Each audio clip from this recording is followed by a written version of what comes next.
Good morning, everyone. This week's Torah portion is about the spies. And 10 out of the 12 spies come back from the land of Israel, and they say, we can't conquer it, the people are too mighty, the cities are too fortified.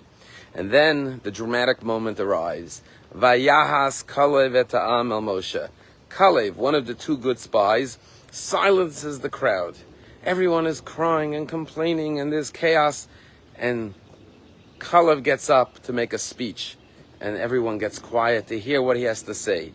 And he has the daunting task of turning the tide and convincing the nation that we can go to the land of Israel. And what does he say? He says, Allah Nala, we will go up. Kiyachal Nuchala, we can conquer the land. Yes, we can.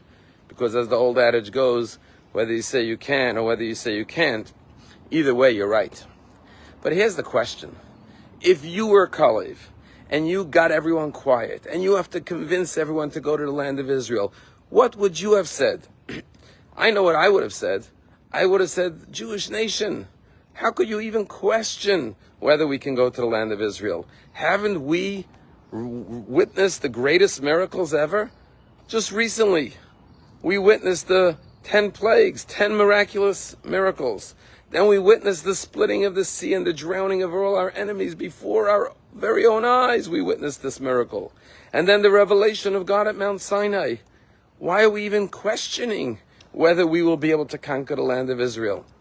The same God who performed all those miracles, can't he bring us into the land of Israel? But yet Kalev makes no mention of past miracles, seemingly what would have been the most convincing argument to go to the land of Israel. And the Lubavitcher Rabbi explains the following answer. He says, you see, the Jews knew they witnessed miracles, but they thought there was 2 stages in the birth of the Jewish nation. Stage 1 was the supernatural, miraculous events. The splitting of the sea, the 10 plagues, the revelation at Mount Sinai, the clouds of glory, the water from the rock. Because God was now like an infant baby, taking care of all of our needs in a supernatural way. The manna was falling from heaven. But when they came to the land of Israel, there would be no more manna from heaven. Now they would have to take the natural order of plowing the field and planting and reaping and harvesting. They knew that the water would no longer come from a rock. They would have to go to the ocean or the well and be able to draw their own water.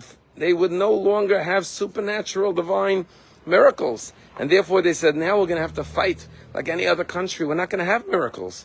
And therefore we can't rely on God. We have to do it ourselves, and we're not strong enough. And this was the fatal mistake of the generation of the spies. A mistake that we often make. And that is distinguishing between miracles and nature. Nature, we have scientific, rational explanations. Miracles are supernatural events. But the truth is, everything is miraculous. You know, when you come to Palm Beach Synagogue and you use the facilities, when you come out, you wash your hands. And to the side of the washing station, there's a little card. And on it is a prayer that every Jew says every time he goes to the bathroom. God, thank you for the miracle I just experienced.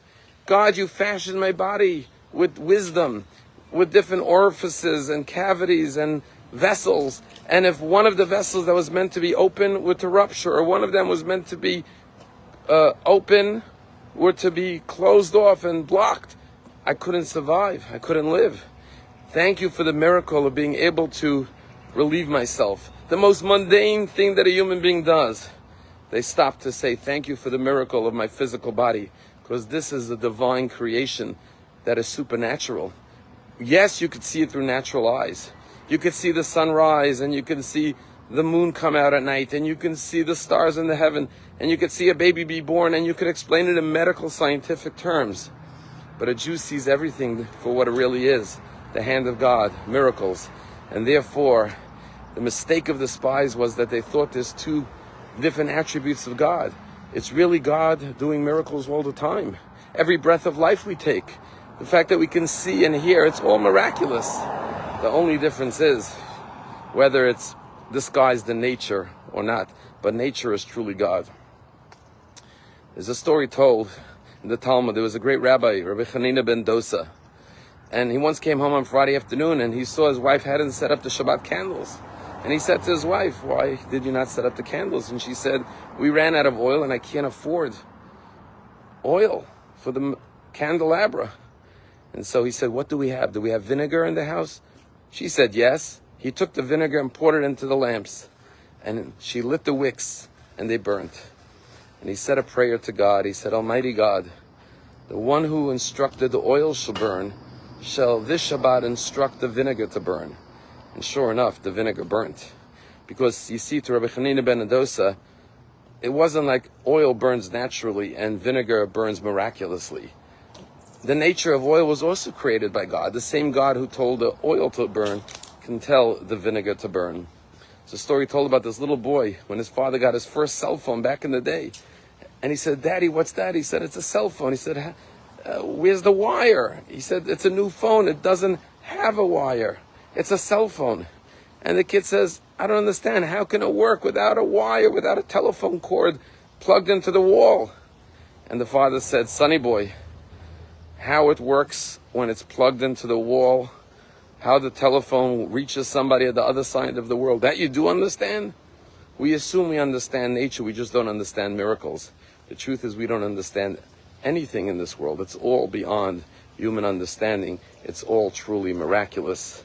Let us be like Joshua and Caleb and realize that we have God with us at all times, even when it's not overtly, miraculously visible.